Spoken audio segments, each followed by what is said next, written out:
Hello and welcome to the 5D CFO podcast. My name is Angela Marie Christian, and my mission is to help entrepreneurs and thought leaders rise to the 5D, where we can find wealth in all dimensions in all areas of life. Enjoy. So, welcome to the show, Caroline. I'm really excited for you to be here and share all about Pizza Girl. Yeah, I'm so happy to be here. That was so cool of you just to reach out. DMing does work. It works with me anyway. I'm the one on my social media. So whenever someone reaches out, I get excited. Yeah, definitely. And first of all, I have to tell you this. I actually got your vodka sauce because I'm just like super partial to the vodka sauce. And I put it over rice and it was so amazing. I love it so much. And I know my kids are going to love it too. So, Oh my gosh, that makes me so happy. Just putting it over rice. That sounds so good. There's so many things you can do with these sauces. And the response has been so incredible with people just wanting something better than what they've been offered. So thank you for sharing that. That's so exciting. yeah, and it reminded me of my grandmother came over from Italy when she was 16. So it definitely reminded me of her cooking. So That great. makes me so happy. That's like the best compliment I could possibly get. So thank you. So I loved the recent story that you shared on Instagram about how you just went into Air One, I think you had said, and just asked like, who do I need to talk to get this on the shelves? And it's just like super scrappy, which is how I am too. And I think that's the best way to be in business. But I'd love for you to first like go back to the beginning and kind of tell us about the influence you had in your life that led you to creating Pizza Girl. Definitely. I grew up, my mom passed away when I was 5. So I had a life with a single dad, an Italian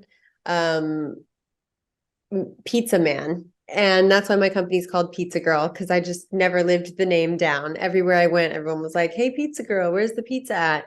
Because, with a single dad, without, the ability to just have nannies and this and that, we were tight on budget and stuff growing up. So I had to go to a lot of the catering gigs with my dad.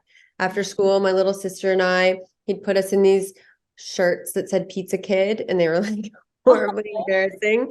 And I just remember being on sets like of 90210 and all these different really big productions, and like Suddenly Susan, and meeting all these actors and producers and being on the set and just running around these sets and serving people. I started working at a very young age. My dad instilled a work ethic in me that's just I'm coming to find out now, not a lot of people have that.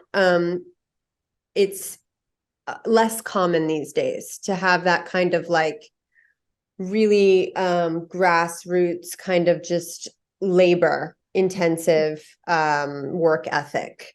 And I understand the people that don't want to do that. And I get it both ways. I personally love it. So I think it's just because I was raised that way. I mean, my dad, you will still, if you still go to a D'Amore's Pizza, that's our family pizza shops. There's 2 in Malibu. My dad never kind of gave up control. So over the 35 years span that he's been around with D'Amore's Pizza, they've come and gone in different locations. Because that's kind of where we differ, which I'll dive into, but like he just, refused to give up any sort of control. And so now there's 2 in Malibu that my brother's running, and there's 1 in Thousand Oaks that my sister's doing an incredible job running, and then there's 1 in Camarillo. So it's smaller now, but it's still all family owned, and just it's the way my dad is happiest. So I kind of always knew that, I always wanted it all as a kid. I wanted it all in some sort of a way that I couldn't wrap my head around. Like I didn't know if it was, fame or entrepreneurship, or growing up in LA, I just ended up trying so many things and having so many like inspiring people around me and interesting artists around me. So while I didn't come from that, I just kind of saw it all around. People come from all over the country to come to Los Angeles or Hollywood or Malibu. And, I did get lucky to grow up here, I think, because I love just the creative arts. And, I find that I now am using all of those things in Pizza Girl. It's so weird to think that my time, trying to act or trying to model or trying to, do all the things that I thought I was supposed to do because all my friends were doing that. It was a really weird upbringing because magical in so many ways, but also so like, I thought at the time disappointing because I grew up around I grew up around a lot of nepotism, to be honest. A Right. lot of people I know were handed a lot of things because of who their parents were. And a lot of people would say things to me and compare me to my friends growing up. Like, well, why hasn't Caroline made it? Why hasn't Caroline made it? All of her friends have. But all of those people, now that I look at it from a much broader, older perspective, they had a lot of help. And I just want the people out there who don't have a lot of help to, when you're looking at your Instagram and you're feeling less than in some way, just know that those celebrities, children, and this and that did it overnight, they had a lot of help. And yes, some of them work very hard, and some of them I really admire for not ending up in that way, but where you just don't do much because you don't have to. And some of them are really, really talented, but it always left me feeling less than and like comparing myself because the media was comparing me and this and that. So I think in my teenage years, I ran from the Pizza Girl concept. I didn't want anything to do with it because it made me feel just not good enough. And that's sad to say. And I hate that young kids are made to feel that way based on just, social media and our surroundings. So I know I went down a whole rabbit hole there and you were just asking me. I think people need to hear that because it's very inspiring, and there's so much influence now with kids. I mean, I have kids and it's like all about social media. So like to hear people actually speak the truth is really great. Yeah, absolutely. And that's just who I am. And a lot of people will say to a fault. I'd rather be uncomfortable and speak truth than continue to like fake it, and fake it till you make it. And a lot of people, because I have been posting my true journey with Pizza Girl and how hard it's been. And I've had a lot of people reach out and be like, oh, well, sometimes it just seems like, you're a little, desperate and you want to pretend like you're already there. And I'm like, well, no, because that's not the truth. You know what I mean? And if you look back on every major success story that didn't start with a bunch of nepotism, let's be real, they were desperate at a certain point. They loved what they did so much, believed in it so much, and nobody around them got it, believed in them, and they had to have this kind of blind faith in themselves, and just kind of block out what everybody else is saying. And that's what I think makes a real entrepreneur. It's not going to business school. It's not, learning just by reading books or this and that. It's really just like not knowing how to do it and doing anything you can every single day to get there. Yeah, exactly. And I actually went to business school and it helped zero with being an entrepreneur. It's like they did not teach you, how to be an entrepreneur. So I was very embarrassed to admit that I am a high school dropout. My last completed grade was 9th grade.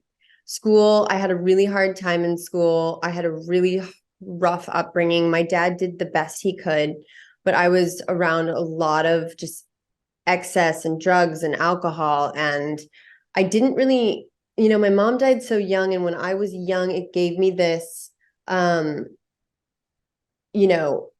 fast, die young, enjoy what I got right now. I don't give a F about what anybody has to say. I was very rough around the edges. people were scared of me and I liked it.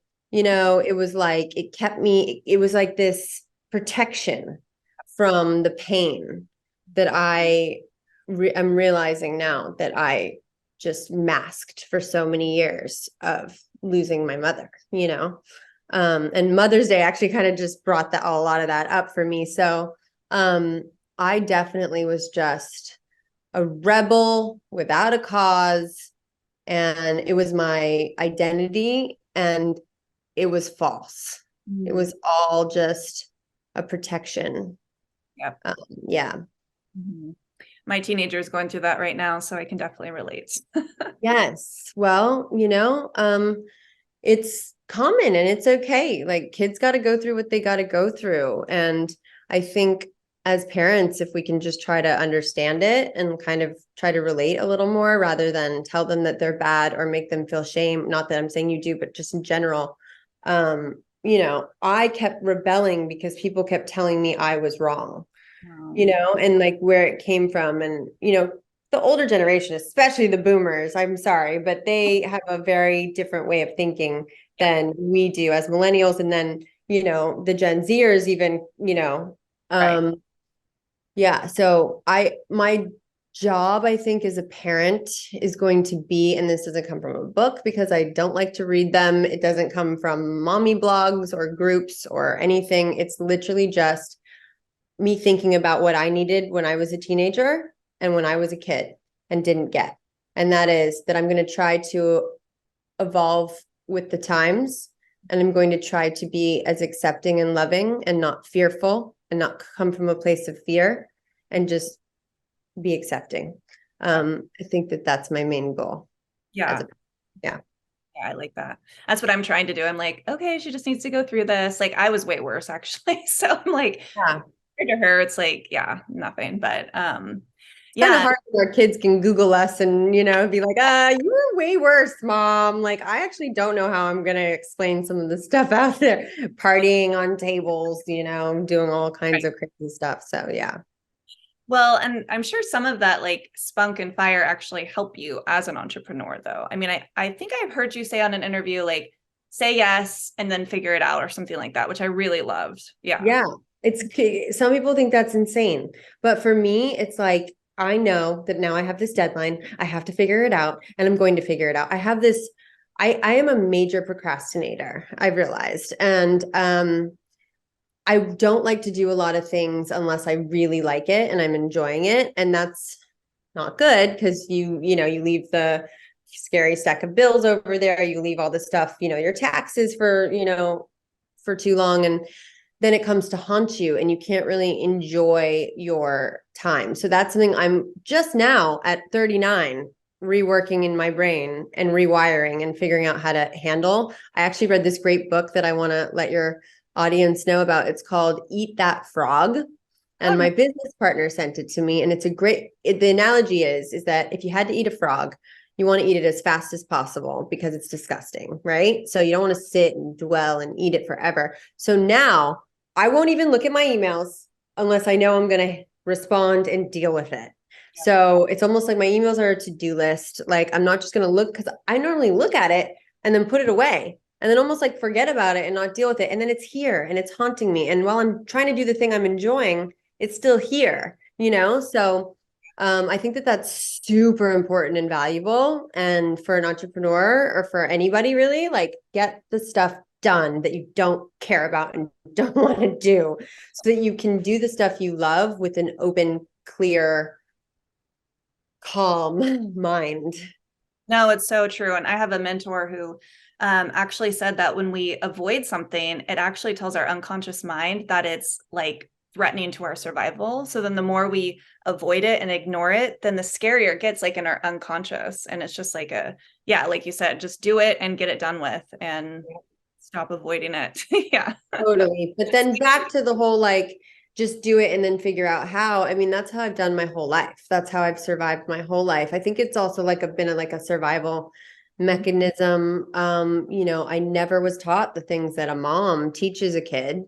I definitely had a very masculine centered father. And it was very difficult at times, so I just had to figure things out, like tampons, and like, why is this happening to my body, and really weird things that are very simple for most people, but for me, I had to just like figure it out. And this was before we were Googling everything and had our, access to all these beautiful women on social media that are very supportive.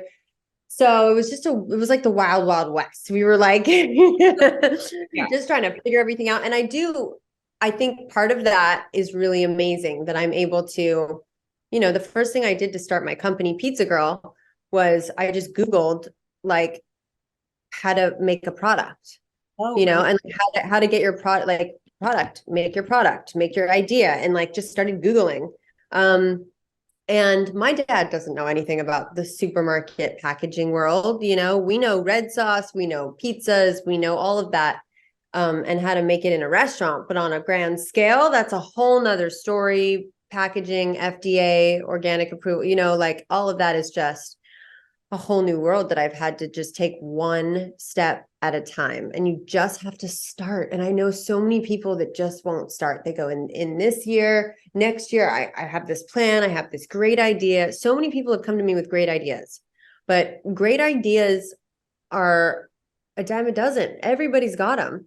You know what I mean? And it's just about doing it. And I couldn't believe when I went to buy the name Pizza Girl for my domain name and for the trademark that nobody had it. Nobody had Pizza Girl. I was like, wow, that was clearly just a sign that it was waiting for me to step into this space that, and I just knew I had to do it right then and there. Yeah. No, that's so cool. That gave me the chills. When did you, like, what year did you start? Did you just decide like, okay, I'm going to do this? So I started it about now almost 5 years ago, which is crazy to think, because I still feel like such a small company with such a ways to go.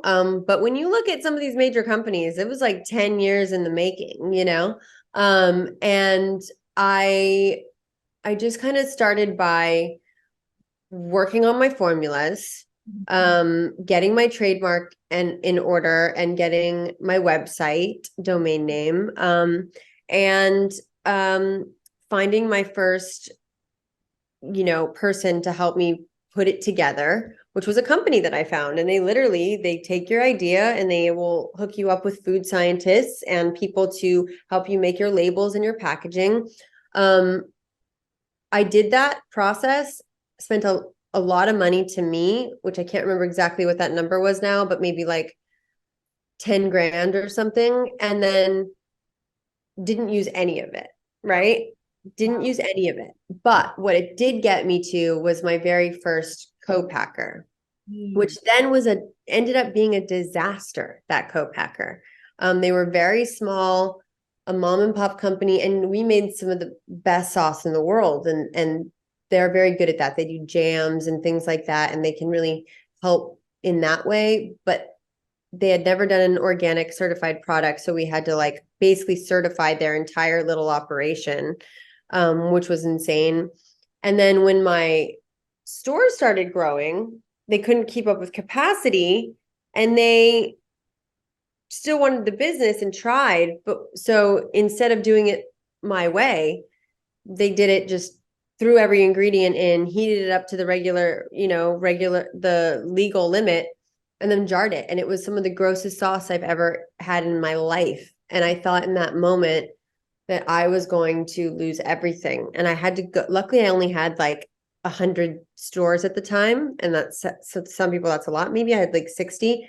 I had to get some money, which I borrowed from a friend who I'm so grateful for. And I had to go, I didn't even know how to fight them on it and how to say, this is your responsibility, not mine. At the time, like I didn't know how to do that. And I actually just went through a situation recently where I wasn't liable for the disaster the actual co-packer was, but back then I didn't know how to handle it. So, they almost took my whole business down, and I had to go and buy up every jar that I could find before anybody tried it. And it was so bad. And one of my friends actually tried it. And he was like, I was surprised. And I was like, oh my God, like that's the bad batch. And I was chasing around this bad batch. It Oh, was a nightmare. But I will tell you, it taught me how to put together my formula. It helped me in that time get the proper FDA approvals. So I was a large step moved forward, right? Even though it felt like a nightmare after nightmare after nightmare. But then when I look back to when I was just sitting there Googling and had nothing, I technically was much further, right? So you figure out you're going to have a ton of disasters. And I continue to have a ton of disasters. Wait till I tell you my latest disaster, right? But it's about getting the bad news. And yes, your heart's going to flare and you're going to lose sleep and it's going to be awful. And you might need a day to wrap your brain around it. And then getting to work and solving that problem. yeah, exactly. I mean, entrepreneurs are always going to face those challenges. And then some people just give up and then they just say, oh, it's not for me. And it's so sad when that happens. So, it's great that you just kept moving forward. And that just shows how connected you are to this. So, but see, that's the entrepreneurial spirit, which is a spirit. It is even my own boyfriend will say, he's like, I couldn't do it. You know what I mean? Like I have people who are like, I couldn't do it. And I get it. I don't know why I can do it. Like, you know what I mean? Like it's something that I was just born with because I have such a ability to withstand fear and terror, I guess, because, there's still days when I don't know when like how I'm going to make money. Like, thank God all of a sudden my company can start to pay its own bills.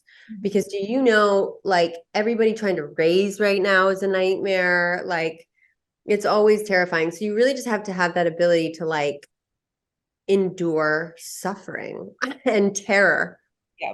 Which a lot of people don't want to do. They're very comfortable in their jobs. And even though they complain about them a little bit, it's still a safer feeling than being $200,000 in debt and not seeing your sales really kick in for the first several years. I mean, it's terrifying. Yeah, no, it is. And it's true.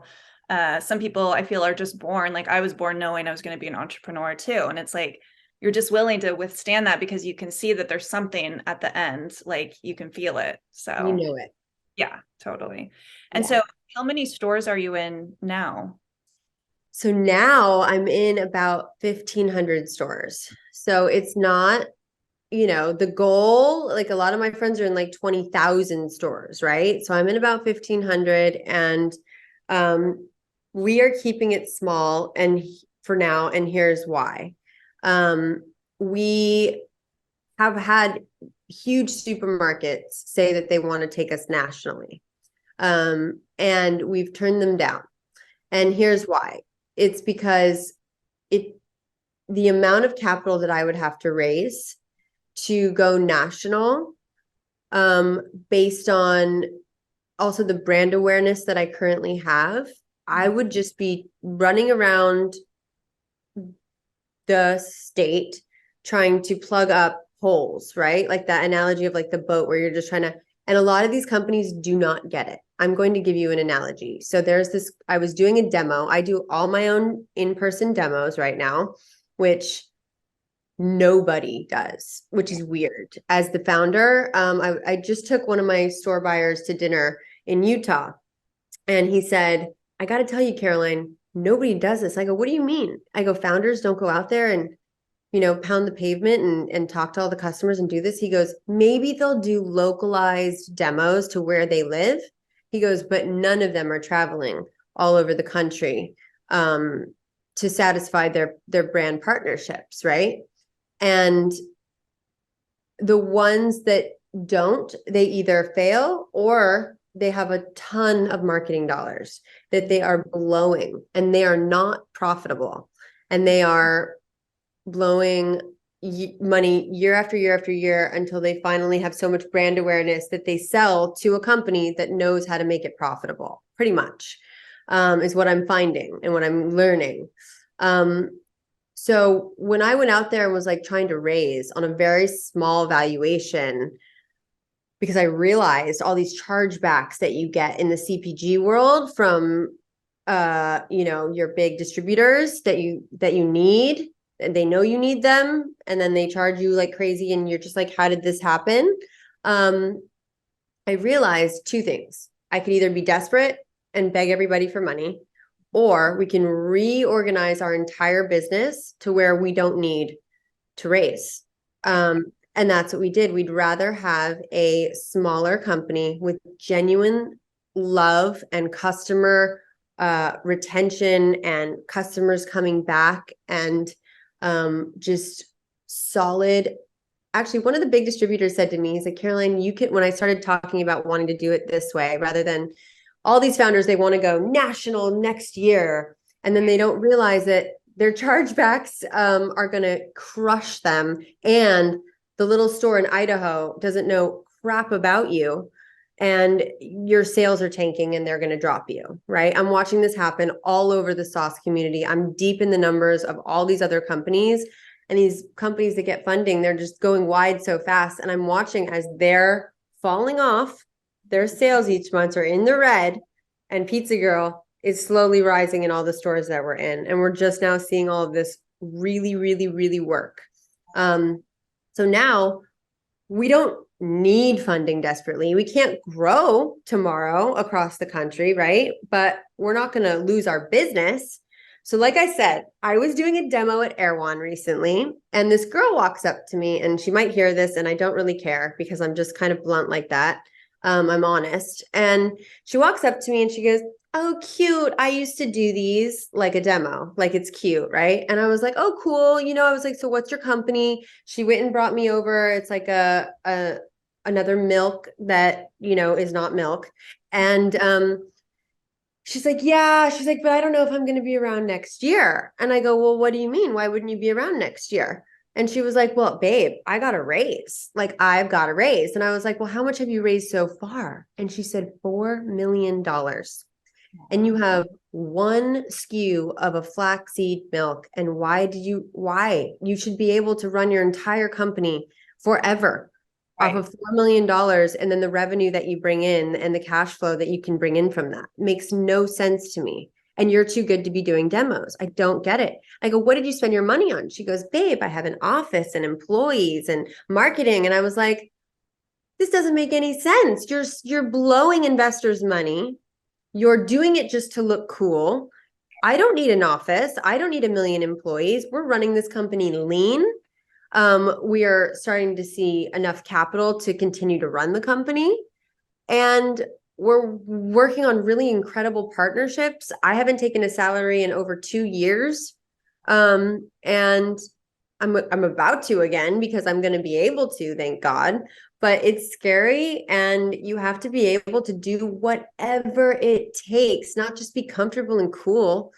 Walking through the Erewhon, acting too good to do a demo. It's like these people just don't get it.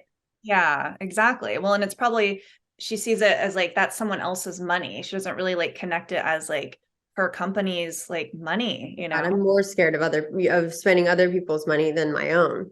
Right. You know what I mean? Like that's why I'm like, let's only raise the bare minimum if we need to. We're talking about maybe doing a WeFunder campaign where everybody who just really loves Pizza Girl can invest. Right. So we might do something like that. But I just think it's ridiculous to be an early stage company, raise that much money, and not know how you're going to pay your bills next year. No. Yeah. I mean, she should be going to store like you and doing the demos and. Oh yeah. You get your numbers. And if you're only selling, a couple per unit, per SKU, per week, per store, you got to get in there and get those velocities up, otherwise the only way you're getting into more stores is because you're paying to play. And then you can't support those stores. And it's just like, you'll have a couple good months of sales, and then there's no sell through and return buy, and then you're going to slowly fall off everywhere. It's crazy. Right. Yeah.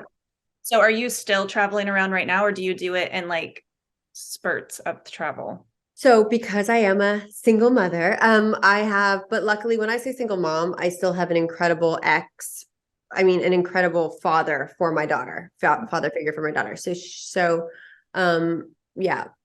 he is a great father. So we have now split it up. We're 50-50 custody. And while in the beginning it was very, very hard for me to be away from her, oh my God, like just absolutely gut-wrenching. It's really forced me to just dive into Pizza Girl when I don't have her. And we've rescheduled my entire life around my schedule with Bella, where when I don't have her, I'm either on the road doing demos, doing local demos, doing talk shows, doing TV shows like the one we'll talk about, and stuff like that. But then when I have her, my business and everybody knows this is my Bella time. So it's pretty great. But yeah, no, I'm still traveling. I just got back I'm like, where was I? Oh, I was in Seattle all week. I went out there to kick some butt, and we sure enough we're the #1 sauce now after that demo, which is incredible. Beat out Rayo's and all these big money sauce companies. And I'm just going to keep on going. I'm like the Energizer Bunny, so they should all be very scared. Nice. It gives you a little break, and then you're with your daughter and recharge, and then go back out there. That's awesome. Yep. Yeah. My next trip is I'm going to NorCal. Okay, that's where I'm. On Where are you? Which location are you going to? so do you know Nuggets? Yeah. Nuggets. I'm going to all the Nuggets. Oh, okay. So like in Marin. Yep, exactly. Yeah, Nuggets is a great store. I went up there and I just checked it out, and I just love it. It reminds me of Bristol Farms, and it just Yeah. has like all the amazing, it's just all organic and just delicious. They have such great quality stuff, and the stores are beautiful. So yeah, we reached out and I was like, let's really build this together. And yeah, so I'm gonna go to all the Nuggets coming up. Yeah. Nice. I'll have to come there and do a demo in person. Please do. Yeah, come check it out. Come try everything. I would Yeah, love that. Love to meet you. Yeah. that'd be fun. Yeah. So you kind of touched on this already, but as you mentioned, you've been in the spotlight throughout the years, and people might have this like false sense that that really helped you become a CEO and a business owner. And I know that's not the case, but I just love to hear like Yeah. how you've dealt with that, and any lessons learned. Absolutely. Honestly, I think in a lot of ways it hurt me. I think being taken seriously as a businesswoman, my own father didn't take me seriously after, I was this kind of really well-known party girl where people thought, I was this kind of rich socialite when really, I mean, I didn't even know where, we were very paycheck to paycheck in my family. So, like I've told the story before, it's very weird. Like some of my friends are some of the, most famous people, and I would be seen with them. And then the media kind of just tells a story because they don't know what to say. They don't know any background on me. They just kind of make up their own story because there has to be a reason why this random girl is with, these famous people. And they made up that I was this pizza heiress. I'm like, what is a pizza heiress? My dad has hole in the wall shops, and you're calling me a pizza heiress, and like weird stuff like that. And I kind of went with it when I was younger because I was like, ooh, I'm now a part of the cool group. And, I really, I struggled to feel like I fit in. Even when I was with a lot of these girls a lot of time, I didn't feel like I fit in that world. And then I didn't feel like I fit in school, and I didn't feel like I fit in, with all like the beach community people. I was just like an oddball. I couldn't find my people really, until I embraced who I was, until I was honest with myself and was like, okay, I'm not a socialite, I'm not an actress, I'm not, this crazy musician DJ. Like, I'm not these people. I am the pizza girl, and I shouldn't be ashamed of it, and I should own it. And the day I owned it is the day my life came together. The day I stopped harming myself with drugs and alcohol. The day, I realized who I was meant to be. And that's when everything in my life just kind of fell into place. It's really weird. It's like, if there's anything I could tell the young people, it's just don't be ashamed of who you are. Totally love who you are, embrace who you are, and you will eventually, but the sooner you do it, sooner you can get on with your life. You know what I mean? The sooner everything kind of makes sense. Yeah. No, I love that. That's beautiful. Thank you. Thank you. And so what would you say, like for anyone listening, like a couple lessons like that you've learned as a CEO, like, or a couple tips that you would share that's really like stuck out for you? Yeah, I mean, listen, I don't believe in the saying like any publicity is good publicity. I don't. I think that that's not the way I want to live my life. You know, like I did the hills, and it came at a time where I was very desperate and I needed money. I was going through a divorce and I was really struggling because I didn't have a home and I didn't have time, you know, a safe place for my daughter to see me. And that was all just such a hard time. And when they called, I was like, oh my God, like, thank you. And I am grateful. I'm still working with Alex Baskin on a new project that I'm just so honored. So I built some really great relationships through that experience. Some really great friendships, but also some really toxic people.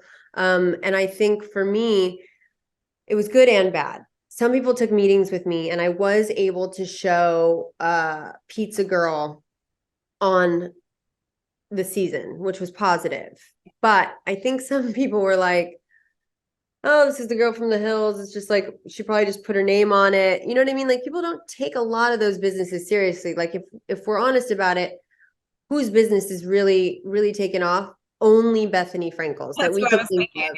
Yeah, of course. That's the Yeah. first one you think of, right?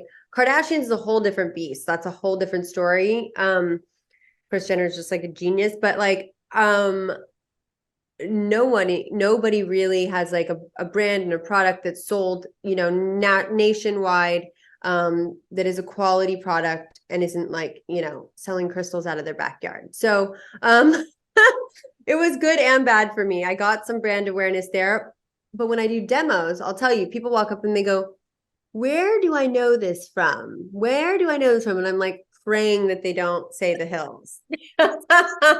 So I was grateful because I needed it financially, but it was also, I think it hurt, you know, it hurt people taking me seriously. And I think now I've worked so hard to prove myself, you know, as a woman, as an ex-party girl, as this and that, as, you know, to really show that I'm willing to do the work, and that I have a quality product with a family legacy behind it, and generations of Italian cooks. And I think, unfortunately, I hid all of that for so long with the crap I was into and doing and thought was cool based on my surroundings. But as soon as I realized, Caroline, wake up, be who you are, everything came together. I mean, the fact that now Gordon Ramsay even sees like who I really am, it just makes me so emotional. It just makes me want to shake all the children and say, just be who you're meant to be. Right. Yeah.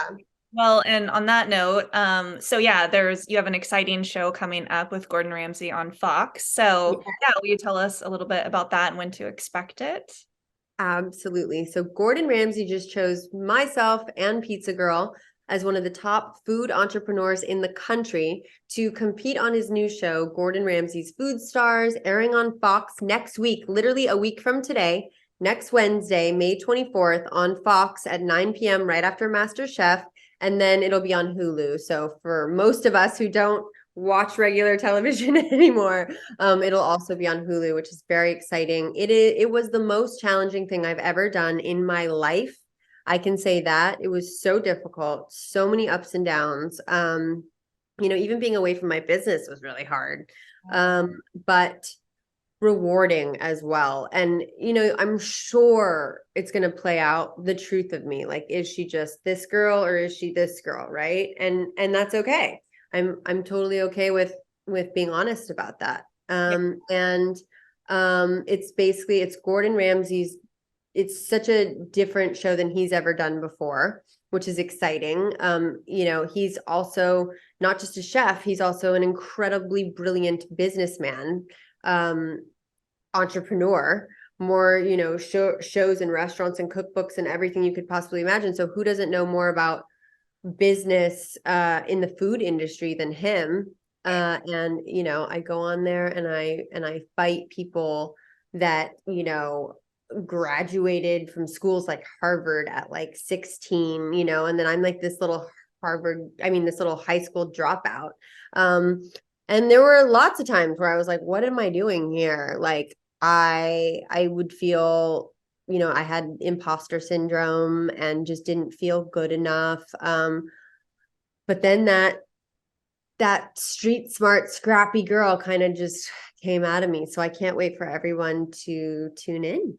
Yeah, I'm excited. That's really cool. Congratulations. Thank you. Yeah, it's going to be a really cool show with or without me. I mean, it's such a cool idea. Yeah. You're fighting for Gordon's investment into one of these incredible companies. So, yeah. And so for anyone listening, if they want to come support you and find you online, where are the best places? Definitely. So you guys can find me on Instagram, either my personal at Caroline Demore or my company, Pizza Girl Official. And you can check out my website, pizzagirl.com. And that's really where I live. And if you DM me, it's me. It's not, a robot or, an employee. So definitely let me know how you feel about your Pizza Girl sauce. I love hearing from everybody. So yeah. Yeah. And I will say, if you go on pizzagirl.com, you can put in your location and it'll tell you where. That's what I did. It's not in my town, but it was in the town over. So oh, cool. What's your town? Healdsburg, up in wine country. Okay, nice. Just like 30 minutes north of Marin. So yeah. Okay, cool. Well, awesome. Well, we're getting there slowly but surely. We're getting new stores. Very exciting. Yeah. Well, thank you so much for coming on. I really appreciate your time. Thank you so much for having me. Thank you so much for listening to the 5D CFO podcast. If you enjoyed this episode, please share it and tag me on social media. You can find me at Angela Marie Christian on Instagram, Facebook, and TikTok. If you haven't purchased my best-selling book, Manifestation Mastery, yet, it's priced at 99 cents on Amazon for the Kindle version.